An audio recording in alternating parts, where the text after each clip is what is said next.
dance around. Shine upon the ground. Bonjour, on se retrouve aujourd'hui pour ma vidéo sur mes favoris du mois d'octobre. Comme d'habitude, un peu de tout. Je vais essayer de commencer par tout ce qui est en rapport avec la beauté, donc tout ce qui est soin maquillage. Alors, tout d'abord, les frais pour le corps de la marque Diptyque, qui est un... Donc, comme son nom l'indique, lait pour le corps qui sent délicieusement bon la fleur d'oranger. C'est un produit de luxe, hein. Je sais plus combien ça coûte, mais c'est absolument astronomique comme somme.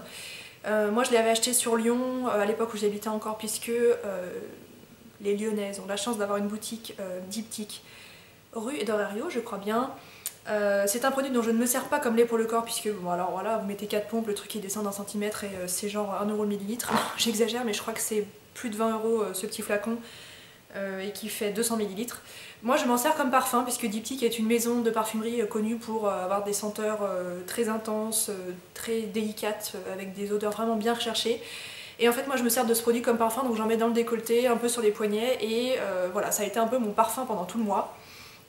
C'est typiquement le genre de produit, quand je le porte, il y a forcément quelqu'un qui me dit dans la journée: mais qu'est-ce que tu portes, ça sent bon le bébé, ça sent très bon.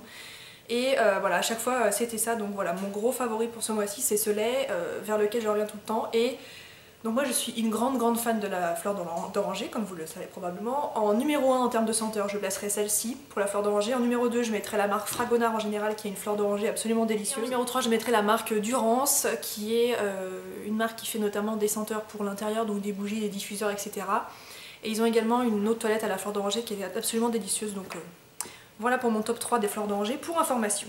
Ensuite, en favori ce mois-ci, le contour des yeux All About Eyes Rich, donc version riche de la marque Clinique. C'est un produit que j'ai depuis, ça doit faire 1 an que je l'ai. C'est un produit que j'ai tendance à utiliser l'hiver, puisque c'est un contour des yeux qui est très costaud, très nourrissant, un petit peu gras. Moi je suis incapable de l'utiliser le matin sous le maquillage, puisque vraiment je trouve que ça reste gras et épais pendant un bout de temps, donc j'ai l'impression que j'arrive pas à me maquiller par dessus.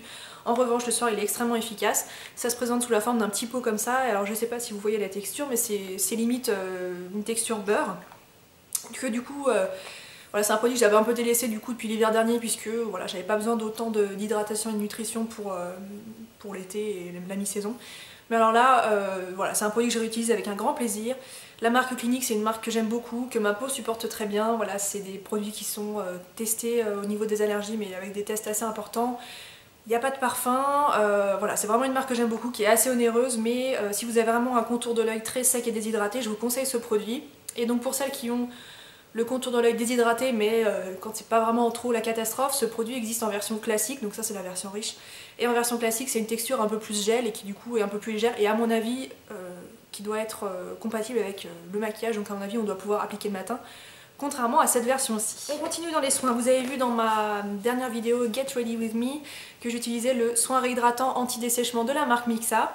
Mixa, c'est une marque que j'aime beaucoup, parmi toutes les marques de supermarché qui peuvent exister, c'est une marque que j'aime énormément. Je suis assez conquise par cette marque depuis des années. Mon démaquillant pour les yeux biphasé vient de chez eux et j'en suis complètement dingue.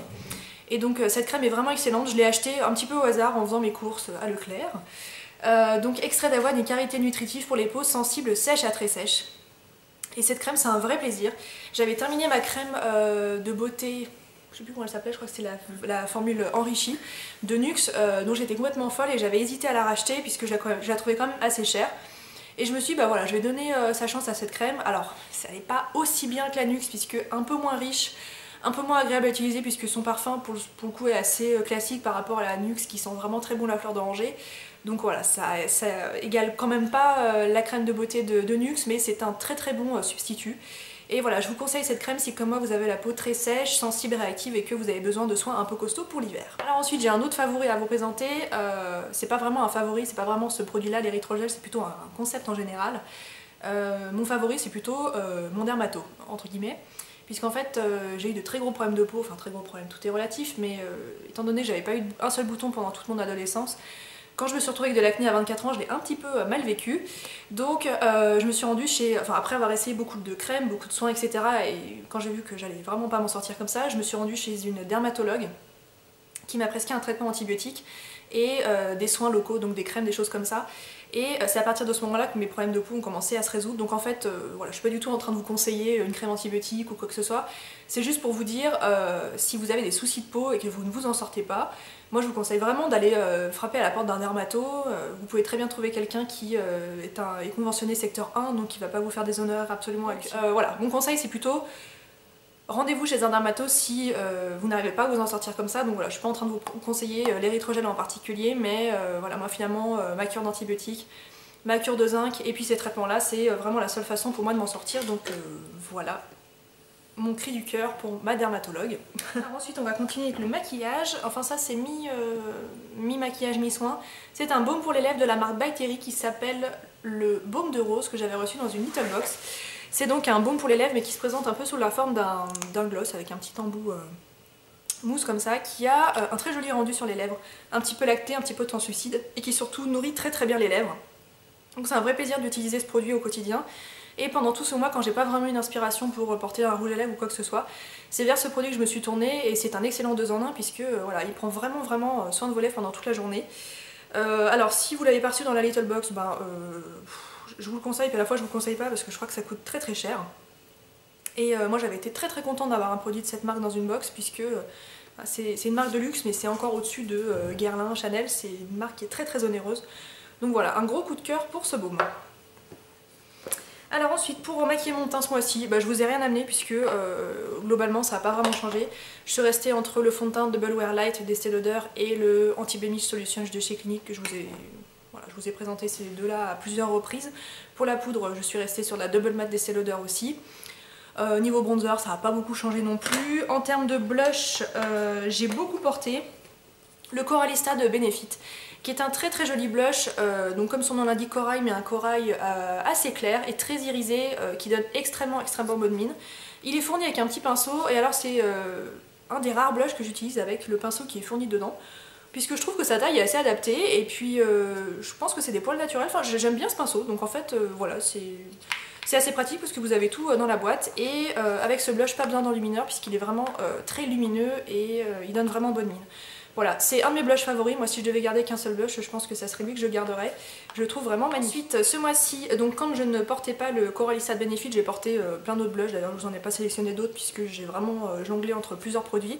Je me suis pas mal tournée vers l'enlumineur High Beam de Benefit, qui est un produit que j'ai tendance à utiliser davantage l'hiver, puisque c'est un enlumineur rose très pâle qui fait un peu un effet glacé que je trouve très adapté moi pour la saison hivernale et un peu moins pour l'été où je préfère des teintes un peu plus dorées. Donc c'est un produit qui est extrêmement pigmenté, ça se présente sous la forme d'un gros vernis à ongles, on dirait, voilà, avec un petit pinceau au bout. Il faut très peu de produits sous peine de ressembler à une vraie boule à facettes. Et moi j'en mets juste 3 petits points sur le haut de mes pommettes et j'estompe au doigt. Et quand je porte un blush assez mat, j'aime bien porter ce produit avec puisque ça apporte voilà, cette petite touche d'irisé en plus qui est très flatteuse pour le teint, je trouve. Ensuite, alors ça c'est un gros favori de ce mois-ci. C'est le mascara Volume Effet Fossile de Maybelline. Alors moi le mien s'appelle The Falsies Volume Express puisque je l'avais acheté sur eBay. En fait j'avais fait une commande de mascara L'Oréal et puis c'est vrai qu'aux États-Unis les mascaras sont beaucoup moins chers, donc j'en avais acheté je crois 4 ou 5 et il faisait partie de cette commande, mais ça doit faire plus d'1 an que je l'ai, sauf que je l'avais jamais ouvert pour être sûr qu'il ne sèche pas. Et là j'ai terminé mon Rocket de Maybelline et donc je suis passée à celui-ci. Donc il existe en France, sauf que le tube n'a pas exactement la même forme, mais c'est exactement le même. Il y a une brosse qui est vraiment parfaite, qui est un tout petit peu incurvée et avec des poils naturels. Moi c'est vraiment le type de brosse que je préfère. Et alors il apporte un côté extrêmement sophistiqué au cils, aucun paquet, il est bien noir. Alors moi je l'ai en version waterproof, parce que je n'utilise que des mascaras waterproof, donc il tient extrêmement bien la courbure, je ne sais pas si c'est le cas de la version classique. Il allonge bien les cils et fait un éventail de cils absolument magnifique. Vous avez été nombreux à me demander dans mes dernières vidéos ce que je portais comme mascara. Ça fait au moins 3 semaines que c'est celui-ci que je porte. Je le trouve vraiment magnifique, il tient très bien. Voilà, il n'y a pas de bavure, de coulure ou que sais-je en fin de journée. Et moi je reste encore persuadée que pour les mascaras, ça ne vaut pas la peine forcément d'aller vers des marques de luxe. Contrairement par exemple au fond de teint, moi je trouve qu'en termes de fond de teint, ça vaut le coup quand même de se pencher vers des marques de luxe puisque c'est des produits qui ont des rendus, des finis et puis voilà, qui tiennent davantage que des produits de grande surface. En revanche pour les mascaras, moi Maybelline c'est une marque qui m'enchante depuis des années et voilà, je pense pas qu'il soit nécessaire de mettre 30 ou 40 € dans un mascara. Et celui-ci est trouvable facilement, ne coûte pas cher et il est vraiment exceptionnel. Donc je vous le conseille à 2000%. Ensuite, pour me maquiller les lèvres ce mois-ci, j'ai utilisé majoritairement 2 produits. Alors le premier, c'est un produit que d'habitude j'utilise davantage l'été. C'est un rouge automatique de la marque Guerlain. Je crois que c'est rouge automatique Shine. Oui, c'est la version un peu brillante des rouges automatiques. Alors packaging absolument magnifique, donc vous avez un tube doré comme ça et en fait vous descendez la molette qui est là et le rouge à lèvres sort. Donc c'est vrai que c'est vraiment magnifique. C'est la couleur 240 et je crois qu'elle s'appelle Pampelune, comme le parfum de la marque Guerlain d'ailleurs. C'est une couleur orangée avec beaucoup de reflets et d'irisés à l'intérieur qui est absolument magnifique. Je vais essayer de vous faire un petit swatch pour vous montrer. C'est une couleur très brillante et qui donne vraiment bonne mine. Voilà, je suis complètement fan de ce rouge à lèvres et je trouve qu'il tient relativement bien pour un rouge à lèvres de cette formulation là, puisque habituellement les rouges à lèvres un peu voilà, crémeux, brillants comme ça, qui ressemblent un peu à des glosses, je trouve qu'ils n'ont jamais une pigmentation et une tenue vraiment exceptionnelle. Celui-ci, je trouve qu'il tient vraiment bien sur mes lèvres et j'ai beaucoup apprécié le porter pendant tout le mois. Et quand j'ai eu envie d'une couleur un peu plus présente et d'un rendu un peu plus mat, j'ai beaucoup porté le rouge à lèvres Niagara de chez NARS. Alors NARS, moi c'est une marque que j'adore par-dessus tout et je trouve qu'on n'entend pas assez parler de cette gamme de rouge à lèvres. Donc c'est ceux qui sont vraiment sous forme de tubes, hein, les rouges à lèvres vraiment classiques. On entend pas mal parler des matte lip pencil, on entend pas mal parler des sortes de jumbo voilà, pour les lèvres qui sont, c'est vrai, très bien, mais on n'entend pas beaucoup parler de ces rouges à lèvres là. Moi je crois que ce sont mes rouges à lèvres préférés en termes de pigmentation, de couvrance, de rendu et voilà, ils sont très confortables sur les lèvres. Je crois que c'est vraiment ma gamme de rouges à lèvres préférée parmi tous ceux que je possède. Donc celui-ci, comme je vous l'ai dit, c'est la couleur Niagara, qui est une sorte de... c'est une couleur entre le brick et le corail qui est très jolie, qui a un fini crémeux, pas mat, pas satiné, un peu entre les deux. Et je trouve que c'est une couleur magnifique et à chaque fois que je le porte on a tendance à me dire que ça me donne bonne mine ce genre de couleur, donc je vais finir par y croire. Et voilà, j'ai beaucoup porté ce rouge à lèvres et c'était, je crois bien, mon amie Morgane qui me l'avait offert. Et je crois que pour la petite histoire, elle avait envoyé son chéri le chercher en vélo à l'autre bout de la ville ou je sais pas quoi. Donc Mathieu, je sais que tu ne passeras probablement pas par là, mais Morgane te le dira peut-être. Donc merci encore d'avoir fait un périple pareil pour me trouver ce rouge à lèvres. Et tu vois, c'est très rentabilisé puisque je m'en sers beaucoup. Et mon dernier produit de maquillage favori pour ce mois-ci, c'est ma palette Unzipped de la marque Lorac, qui est donc une palette de fard à paupières qui se présente comme ceci. En fait, jusqu'à présent, j'étais pas quelqu'un qui se maquillait beaucoup les yeux, puisque... enfin, à part pendant mes jours de repos, mais sinon quand j'étais au travail, assez peu, puisque...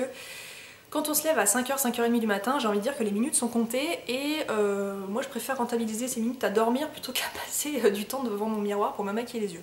Voilà, c'est peut-être un peu stupide, mais... voilà, j'ai l'impression que si j'économise 5 minutes de sommeil, ça va me changer ma journée, enfin bref. Et depuis quelques temps, je travaille dans un service de salle de réveil.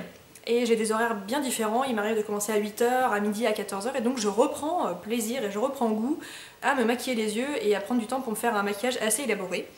Donc j'ai pas mal jonglé dans toutes mes palettes, mais celle vers laquelle je me suis le plus tournée ce mois-ci, c'est donc la Unzip de Lorac, qui est absolument magnifique. C'est une palette de neutre, mais... je sais pas, je trouve qu'elle a un petit truc en plus par rapport à toutes celles que je possède, puisque c'est des couleurs neutres mais qui sont recherchées, qui sont travaillées en termes de texture, de pigmentation et de reflets. Et par exemple, tous ceux qui sont par ici ont tendance à tourner un peu vers le mauve et ça change un peu du neutre banal, le beige, le marron, le brun foncé, où j'ai l'impression que tous se ressemblent. Cette palette, elle a un petit truc en plus et je la trouve absolument magnifique. En termes de pigmentation, moi j'avais entendu que la marque Lorac était une marque professionnelle très pigmentée au niveau de ses fards et je la trouve pas exceptionnelle en pigmentation mais tout à fait correcte. Voilà, mais si vous aimez vraiment les fards, vous posez un doigt dedans et vous avez la paupière complètement noire, ça sera probablement pas une palette pour vous. En revanche, si vous êtes comme moi et que vous aimez bien les maquillages discrets pour le quotidien avec des couleurs neutres dans ce genre là, elle vous plaira beaucoup. Et pour information, moi je l'avais commandée sur le site Amazon mais américain et j'avais commandé plusieurs produits lors de ma commande. Mais c'est probablement une palette que vous pouvez trouver également sur eBay. Voilà, à vérifier, mais je suis pas certaine. Ensuite, un gros favori de ce mois-ci, que je vous avais pas présenté dans mon haul, mais bon, ça n'a pas grande importance, c'est l'huile démaquillante de chez Mixa, qui est une nouveauté. Alors l'huile démaquillante, c'est quelque chose dont on entend de plus en plus parler, qui se démocratise un petit peu. La marque L'Oréal avait lancé la sienne, je l'avais pas testée, mais voilà, elle apparemment elle a l'air très bien. Et Mixa, donc comme je vous disais, c'est une marque que j'aime beaucoup, donc j'avais commandé cette huile démaquillante en lot de 2 sur Amazon France, avec aussi des eaux micellaires de la même marque. Et je suis très contente de cette huile démaquillante. Vous pouvez la voir en action dans ma dernière vidéo Get Ready With Me. C'est une huile démaquillante qui est orientée vers les peaux sensibles et très sèches, qui contient des huiles de cartame et de rose et qui sent très bon. Donc l'huile démaquillante fonctionne sur le maquillage waterproof, mais moi j'ai un petit souci avec ça, j'aime pas particulièrement me démaquiller les yeux avec de l'huile démaquillante puisque j'ai du mal à voilà, frotter comme ça, j'ai l'impression que ça me rentre dans les yeux, voilà. Donc je reste fidèle à mon démaquillant biphasé et à mon petit coton. En revanche, pour démaquiller le visage, elle est très efficace. Alors elle descend assez vite, mais je crois qu'en fait j'en utilise un peu trop. Voilà, moi j'ai tendance à en mettre 3-4 pompes. Parce que j'aime bien voilà, avoir de la matière sous la main et voilà, c'est quelque chose que j'apprécie, mais à mon avis avec 2 pompes elle fonctionne tout aussi bien. En termes de prix, je me souviens pas, mais voilà, c'est pas une marque qui est très onéreuse, donc je vous la conseille vraiment. J'ai pas l'impression qu'on la trouve très facilement en magasin, que ce soit Monoprix, Carrefour, etc. Est-ce que parce que c'est un lancement ou que les produits partent très vite, je sais pas du tout, mais si vous la croisez, je vous la conseille vraiment, elle est exceptionnelle. Ensuite, pour mes cheveux ce mois-ci, j'ai pas trop changé ma routine shampoing, etc. En revanche, en après-shampoing, j'ai terminé... je sais plus, j'ai terminé un après-shampoing, je sais plus lequel. J'ai poursuivi avec l'après-shampoing Timothée Pur de la gamme 0% pour cheveux normaux regressant vite, que je vous avais présenté dans mon haul. Vous avez été d'ailleurs nombreuses à me dire attention, c'est pas une gamme si pure que ça entre guillemets, puisque c'est marqué 0 silicone, 0 parabène, 0 colorant, et en fait apparemment il y a des parabènes qui se cachent dans la composition, des silicones aussi. Donc bon, vu que c'est pas quelque chose sur laquelle je suis complètement rigide, c'est pas très grave, mais si vous êtes quelqu'un et que vous faites attention à ce genre d'ingrédients, peut-être ne vous tournez pas vers cette gamme, puisqu'apparemment elle a des ingrédients cachés. C'est un après-shampoing qui est très léger, qui sent très bon, ça sent un peu... oui, ça sent un peu... oui, thé vert, voilà, c'est marqué dessus. Ça sent un peu ces produits au thé vert, donc c'est très frais, très agréable à utiliser. Et j'ai beaucoup de plaisir à utiliser cet après-shampoing puisque c'est vrai qu'il ne regraisse pas du tout les cheveux. Il est très fluide, très léger. On peut presque l'appliquer de la racine aux pointes. Et alors moi il m'élimine tous mes petits frisottis. Donc super contente parce que moi c'est un souci que j'ai. J'ai les cheveux épais avec quelques cheveux qui traînent par-ci par-là, qui sont un peu crépus, vraiment qui frisent, et je trouve vraiment pas ça joli. Et ça homogénéise bien ma chevelure, donc je suis très contente de ce produit. Et voilà, je continue à l'utiliser et je pense que même à la fin de ma bouteille, je serai susceptible de le racheter parce que j'en suis très contente. Ensuite, d'autres petits favoris qui ont un peu moins de rapport avec la beauté. Tout d'abord, les bains, puisque voilà, l'hiver arrive. Moi j'adore prendre des bains, alors j'essaye de ne pas en prendre plus de 1 toutes les 2 semaines, puisque bon voilà, ça consomme beaucoup d'eau, pas mal d'énergie, c'est pas vraiment écolo comme façon de se détendre. Toutes les 2 semaines je m'octroie une petite session fille dans ma salle de bain, manucure, pédicure, masque pour les cheveux, masque pour le visage et bain. Et alors moi je suis extrêmement fan de tout ce qui est balistique de chez Lush. Si vous ne savez pas ce que sont les balistiques, ce sont des sortes de grosses boules pour le bain effervescentes, donc de la marque Lush. Vous les jetez dans l'eau, ça vous fait une mousse incroyable. Ça vous fait un bain de toutes les couleurs, avec des étoiles, des paillettes, tout ce que vous voulez. Enfin bref, ça rend le bain très ludique. Moi j'avais acheté l'année dernière un petit kit de boules pour le bain qui s'appelait Madame Frosty, qui fait partie de la gamme de Noël de chez Lush, et il m'en restait encore quelques-unes. Donc j'en ai utilisé 2, et là il m'en reste encore une, donc c'est pour vous montrer comment ça se présente. On dirait un gros œuf. Celle-là sent très bon, elle sent un peu la vanille. D'ailleurs je sais plus laquelle c'est, j'ai encore le petit papier. Il me reste celle qui s'appelle Bouboule. Voilà, et j'ai utilisé celle qui s'appelle Blanche comme neige, et j'avais aussi le pain moussant Cassimousse qui était très mignon, ce qui rendait l'eau du bain toute rose. Donc voilà, je suis complètement fan de ces boules pour le bain qui coûtent très cher, hein, ça vous fait un bain à 4-5 €, donc voilà. Heureusement que le bain reste quand même assez rare dans ma routine, puisque sinon c'est un coup à y passer tout son argent. Mais voilà, très contente de ces petites boules pour le bain, et je pense passer commande ou alors me rendre dans un magasin Lush pour en racheter, puisque je vais bientôt être à court. Ensuite, 2 petits favoris qui n'ont aucun rapport avec la beauté. Tout d'abord le cappuccino à la vanille de chez Nescafé, que j'ai acheté tout à fait au hasard en faisant mes courses la dernière fois, et puis je sais pas, ça m'a donné envie. Alors j'ai une machine à café Nespresso, j'ai une machine à thé spécialité, j'ai une machine pour faire de la mousse sur les cappuccinos qui est la Aerocino de chez Nespresso. Enfin bref, j'ai un attirail pas croyable, et j'achète des trucs comme ça. Donc vous êtes peut-être en train de vous dire mais cette fille est complètement barjo. En gros j'ai tout ce qu'il faut chez moi, et pour autant je me tourne quand même vers des boissons un peu instantanées comme ça. Bref. Ça c'est un cappuccino donc à la vanille assez chimique, enfin je veux dire c'est pas une vanille extrêmement subtile, rien du tout. Maintenant je suis fan de ce cappuccino. J'en suis déjà à plus de la moitié de la boîte et ça fait pas très longtemps que je l'ai. Donc 4 cuillères à café dans une grande tasse d'eau chaude et c'est parti pour la journée.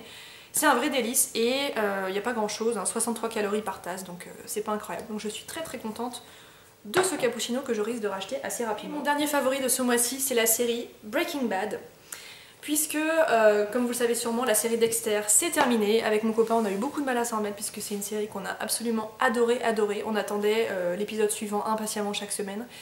Et on a voulu se lancer dans une nouvelle série un peu addictive et j'avais entendu beaucoup de bien de cette série-là. Donc là, on n'a pas trop avancé dans la première saison. Je crois qu'on en est à l'épisode de 5 ou 6. Donc voilà, il nous reste encore pas mal d'épisodes devant nous. Mais alors, c'est vrai que cette série est complètement addictive.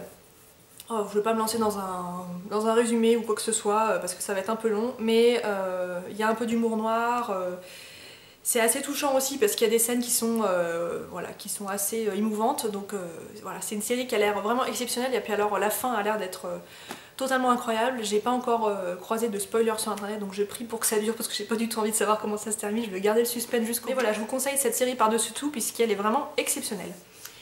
Voilà, et bien c'est tout pour mes favoris du mois d'octobre. J'espère que tout va bien chez vous et je vous dis à très bientôt.